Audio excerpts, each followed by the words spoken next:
रात के 9 बजे थे। पहाड़ी कस्बे में हल्की हल्की बूंदाबांदी हो रही थी। अजय अपनी 8 साल की बेटी तान्या को लेकर पुराने रेलवे स्टेशन की ओर बढ़ रहा था। तान्या के हाथ में उसकी गुड़िया थी और वह बार बार अपने पापा की ओर देख रही थी। पापा, हमें यहाँ क्यों आना पड़ा? तान्या ने धीमे स्वर में पूछा। अजय ने उसकी छोटी सी हथेली को कसकर पकड़ा और कहा, तुम्हें कुछ दिखाना है, तुम्हारी माँ से जुड़ा सच। तान्या की माँ निहारिका 5 साल पहले रहस्यमय तरीके से लापता हो गई थी। पुलिस ने खोजबीन की पर कोई सुराग नहीं मिला। अजय ने कभी तान्या को सही सही नहीं बताया कि क्या हुआ था। अचानक वह अपनी बेटी को इस पुराने वीरान स्टेशन पर लेकर आया था। स्टेशन पर अंधेरा और सन्नाटा था। टूटी बेंचें, जंग लगे साइन बोर्ड और टिमटिमाती एकमात्र पीली बत्ती। दूर कहीं लोहे के पुल से पानी टपकने की आवाज गूंज रही थी। तान्या डरकर और पास सिमट गई। अजय ने जेब से एक पुरानी फोटो निकाली। फोटो में निहारिका के साथ अजय और एक अज्ञात आदमी दिखाई दे रहा था, जिसके चेहरे पर टोपी और गहरी छाया थी।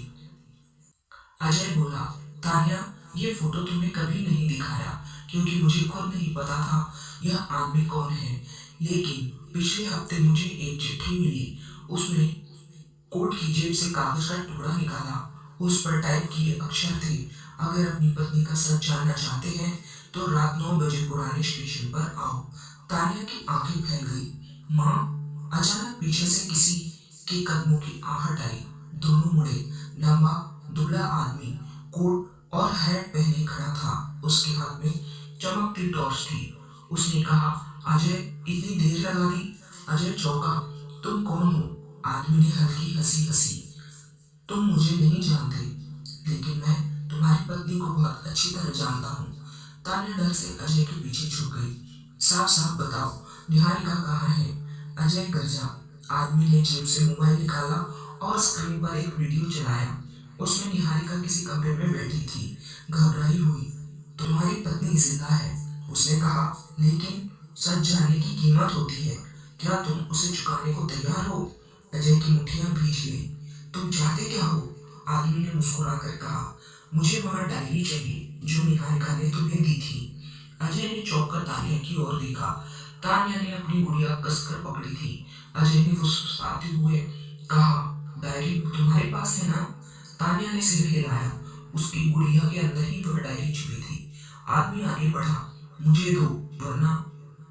उसने जेब से बंदूक निकाल ली। तान्या की धड़कन तेज हो गई। अजय ने अपने कोट के भीतर हाथ डाला और अचानक एक छोटी सी मिर्च स्प्रे निकालकर आदमी पर छिड़क दी। आदमी चीख पड़ा, बंदूक गिरा दी।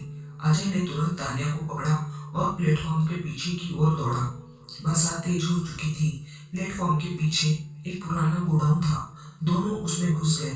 पापा, ये सब क्या हो रहा है? तान्या की आंखों से आंसू बह रहे थे।